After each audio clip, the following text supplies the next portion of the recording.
ससुराल में वो पहली सुबह आज भी याद है।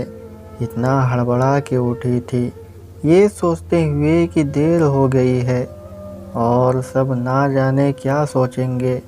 एक रात ही तो नए घर में काटी है और इतना बदलाव जैसे आकाश में उड़ती चिड़िया को किसी ने सोने के मोतियों का लालच देकर पिंजरे में बंद कर दिया हो। शुरू के कुछ दिन तो यूं ही गुजर गए। हम घूमने बाहर चले गए। जब वापस आए तो सासू माँ की आंखों में खुशी तो थी, लेकिन बस अपने बेटे के लिए ही दिखी।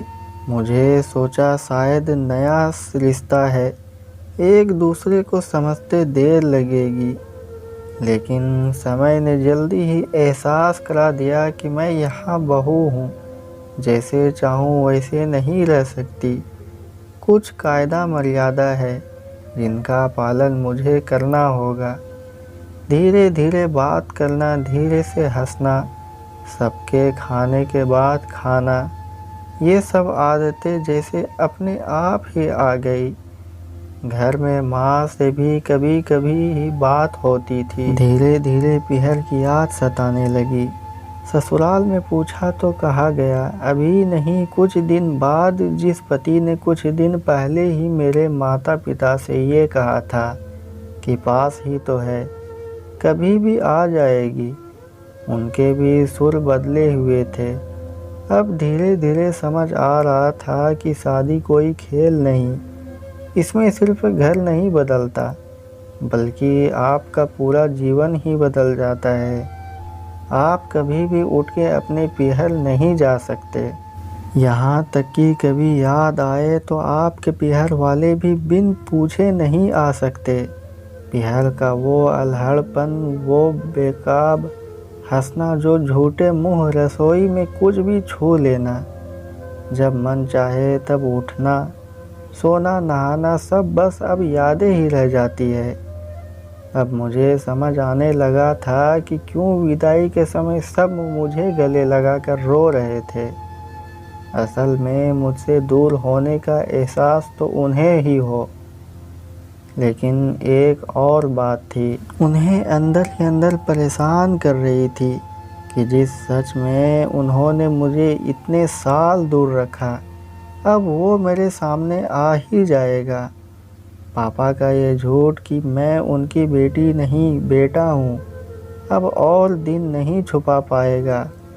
उनकी सबसे बड़ी चिंता ये थी, अब उनका ये बेटा, जिसे कभी बेटी होने का एहसास ही नहीं कराया था, जीवन के इतने बड़े सच को कैसे स्वीकार करेगा। माँ को चिंता थी कि उनकी बेटी ने कभी एक गिलास पानी नहीं उठाया, तो इतने बड़े परिवार की जिम्मेदारी कैसे उठाएगी। सब इस विदाई और मेरे पराए होने का मर्म जानते थे, सिवाय मेरे, इसलिए सब ऐसे रो रहे थे जैसे मैं डोली में नहीं, आरती में जा रही हूँ।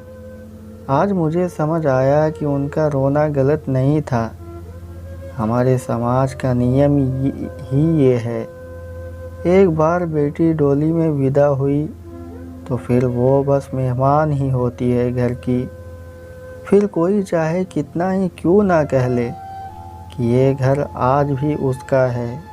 सच तो ये है कि अब वो कभी भी यूं ही अपने उस घर, जिसे मायका कहते हैं, नहीं आ सकता। हजारों समस्याओं और परेशानी आने पर भी उसी को हल करना है, हंसते हुए, गम छुपाते हुए। क्या यह तपस्या से कम नहीं है? अनजान जगह को सुधार कर अच्छा बनाने का काम करना। तो दोस्तों, ये थी मेरी आज की कहानी। उम्मीद करते हैं आपको पसंद आई होगी। आपका क्या कहना है इस कहानी के बारे में, हमें कमेंट करके ज़रूर बताएं। वीडियो को लाइक करके चैनल को सब्सक्राइब कर लीजिए, साथ में घंटी को दबाकर ऑल पर सेट कर लीजिए ताकि आने वाली वीडियो तुरंत मिले।